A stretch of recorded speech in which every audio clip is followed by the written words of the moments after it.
Hey guys, it's Goosebumps Completionist, and today I'm bringing you a book review from the Most Wanted series, and it's book number 3, How I Met My Monster. I don't love this book, but I don't hate this book, unfortunately. Most Wanted has been the biggest disappointment I've ever seen in Goosebumps. I know OG62 has some pretty, bad/abysmal books, but from what I've read so far, Most Wanted, only 2 out of the 5, after adding this one, have impressed me. The other 3, being Trick or Trap, Blizzard of Oz, and this book, have not impressed me. Like, I really enjoyed Here Comes the Shaggy, and Zombie Halloween, but I don't know, I'm hitting a slump with Most Wanted. I'm hoping the next one I read is good. If not, I'm just growing more and more disinterested with this series as I go along. I'm sorry. I picked this book to do in the Werewolf Reviewathon simply because of the cover. I was sold on the idea that this might be a werewolf-centric story since it says I love wolves, kind of looks like a wolf boy. I don't think so as much after reading this, but it does feel like a pseudo-werewolf story. Kind of feels like a Pumpkin Juice or a Full Moon Fever, which I've already reviewed Pumpkin Juice, and I'm going to add the Tales Book 4 review that I did a while ago in the playlist for the Werewolf Reviewathon on my channel if you want to go watch that. And I have yet to do Full Moon Fever, but I will do that pretty soon in the Reviewathon. And I'm doing this with Michael Goosebumps fan and Monster Blood, and I'm kind of curious to see their thoughts on this, so I kind of hope they read this, because it's such a mixed bag. There's so much borrowed theming devices and borrowed plot twists and stuff from other stories blended into this book. This book had pretty much zero originality to it other than the main character, which I think is probably one of the big positives in the story, but I'll get into that in the review portion near the end. But the main character felt very authentic, so that was a plus. So let's get into the plot overview without giving too much away. So the story starts off in a dream sequence, which I'm not the biggest fan when books do this in Goosebumps. Happens quite often. Normally when it starts off like that, I'm like, okay, this could be either really good or really bad. But the dream sequences set up this anxiety notion for this kid named Noah. And he goes by the nickname Bean. And in Noah's dreams, he's having these nightmares about monsters, which I think are paralleling real people that he deals with on a daily basis. He's one of those short, chubby kids. He's kind of quiet. He doesn't have a lot of friends. I think he might have one actual friend. And he longs to be liked by his peers, but he can't put aside his anxiety. He can't put aside his fear of monsters that he's developed. And that's where his authenticity comes in.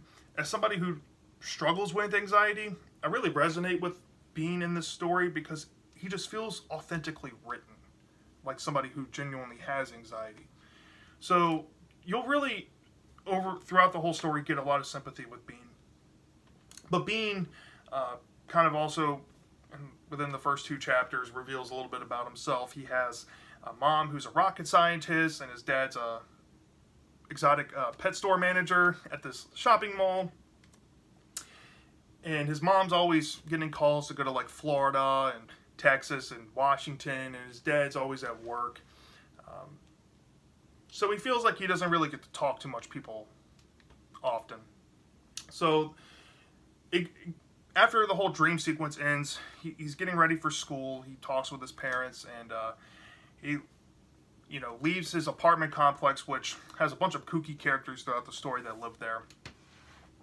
But he runs into his friend Lissa, who he confronts and talks to about his nightmares, about these monsters. And Lissa gives him advice that maybe that the monsters he's dreaming about is actually about his real-life bully, Harlan. Sure enough, Harlan comes into the story, and Harlan is this puke of a kid. He is so despicable, honestly. Like, he has his funny moments in the story I'll get into in a bit, but man, this kid is a puke.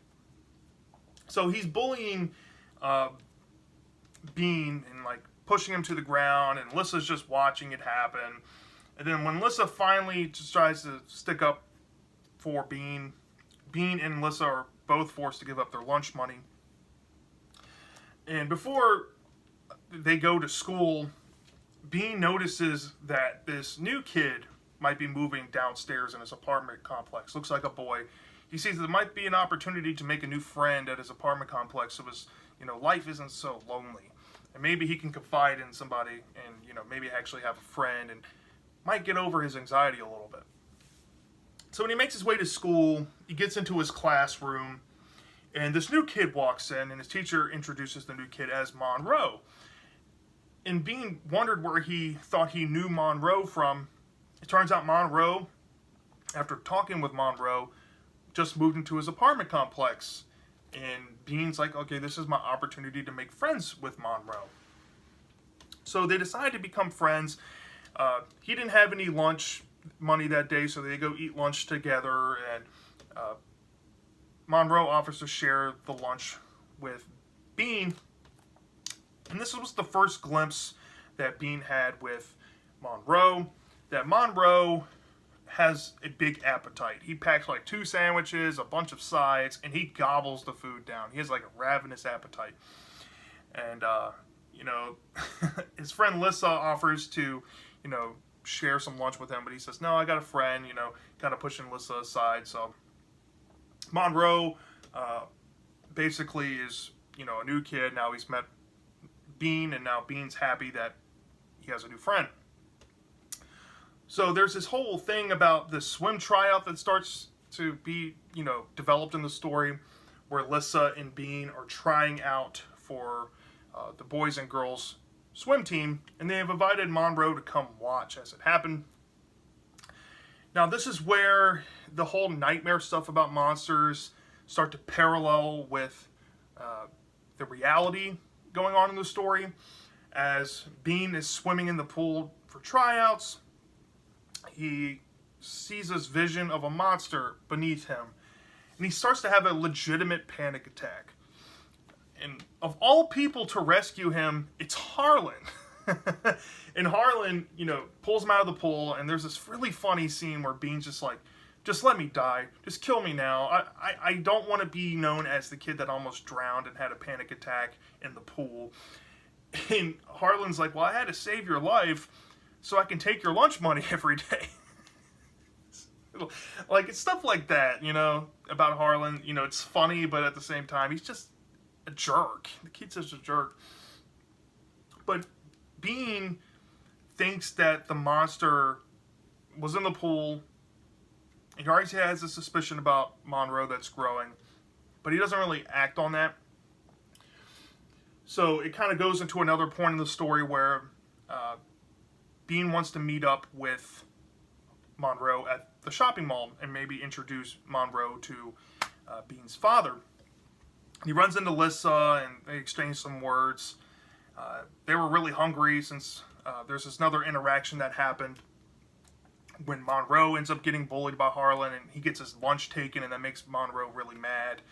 So they had to be eaten, so they went to the mall, went to this burger place, and they go to wait to get their food. It's taking forever. So Monroe gets up to go to the bathroom, and then all these screams start happening behind the kitchen. Screaming monster. And this is where Bean starts to believe that maybe Monroe might be connected to the previous monster incidents in the pool. And Monroe might be a monster. And when he comes back, he has a piece of what looks like to be raw hamburger meat around his mouth. And that freaks Bean out, so he starts to get really suspicious and starts to watch him a little bit. They leave the burger place in the mall. They go to the pet store that his father runs. And Bean's father pulls Bean aside, but Bean still wants to keep his eyes on Monroe. Monroe's the only person in the store. And when he looks out to the store, he sees a monster reaching into the gerbil cage, pulling out 2 gerbils and eating them. This freaks him out. He's now convinced Monroe's a monster. He has to convince his parents that Monroe is a monster that lives in his building. They need to do something about it. But he doesn't know how to go about doing it. So when he comes home later that day, Lissa comes by to talk with him. And when he goes up to his room, he notices a dead gerbil on his desk and a sign that says, "Monsters rule." So now he's convinced that monsters are around, mainly being Monroe. Monroe must have been the person that killed the gerbils, put the gerbils on his desk. He's convinced. He tries to confide in Lissa. Lissa says, well, you got to get more evidence that Monroe might be a monster. And as the story goes on, there's another scene dealing in the pool. Bean goes back to the swimming pool at the school to practice some swimming, and the monster pulls him underneath the water. Monroe happened to be nearby. It had to be Monroe again. And then the story kind of goes into a direction where Bean's parents have to leave, to go out of town to Florida for 2 weeks because his mom's a rocket scientist. Literally, she has to go work for NASA. So Monroe's parents have agreed to let Bean stay with Monroe, and they assure him that, after Bean was expressing, hey, look, I'm sure that Monroe's a monster, his parents were like, well, Monroe will help you get over your fear of monsters. You just got to stay with him. You'll see that he's fine, perfectly fine. Well, while Bean is staying with them, he wakes up in the middle of the night one night, and he notices that the window is open, and Monroe is missing. So Bean goes out of the window and tries to go find some where that Monroe could be. And he has an interaction with a monster who he has seen kind of in his reality visions going on. And he runs back to Monroe's house where Monroe is waiting for him. Like, where have you been? Bean's like, how? I thought you left. I thought you left the window. And he's like, no, I just went to the kitchen and made something to eat.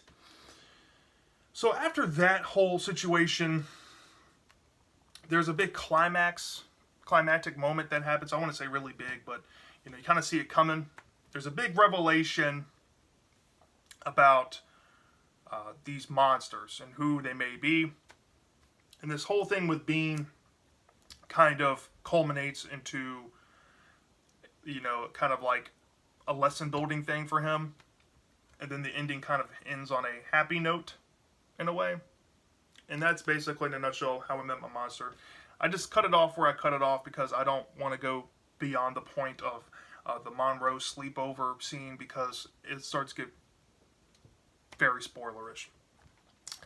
But yeah, the positives to this story was Bean being so relatable, written so well. He's pretty authentic with the anxiety. Overall, it has some borrowed ideas from other books, but it worked. It had a coming-of-age feel to it. I think that's what it was aiming for. But, yeah, the negatives on this book kind of outshine the positives. It was just so rough to get through. It was so repetitive about these scenes. You'll have, these paranoid delusion scenes where every time Monroe would say something, Bean would be thinking in his head, it's like, oh, that means he must be a monster. Monster this, monster that. It was literally every single page at one point where monster this, monster that. It just got very repetitive, very annoying. I had to take 15-page breaks. It was rough. There's nothing really original going on in this book. The lack of originality kind of upset me in a lot of ways. It just felt like borrowed things already done in Goosebumps before. I don't mind the coming-of-age feel, especially near the end with that revelation dealing with Bean and who the monsters may be. I get the metaphor there. I get the, progression that, Bean might change after this.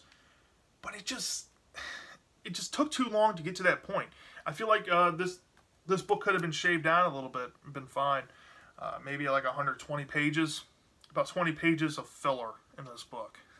There were some really good scenes dealing with the hamburger stuff, dealing with the sleepover at Monroe's house, but all in all, it was just not my favorite books. So from 0 to 5 stars, I deducted a full point off the bat for how rough this book felt for me. It just was so all over the place. I had to take breaks. I wasn't invested. like I probably should have been. And I deducted like a 0.7 off for the lack of originality in this book. This book felt like taking elements from the short story from Triple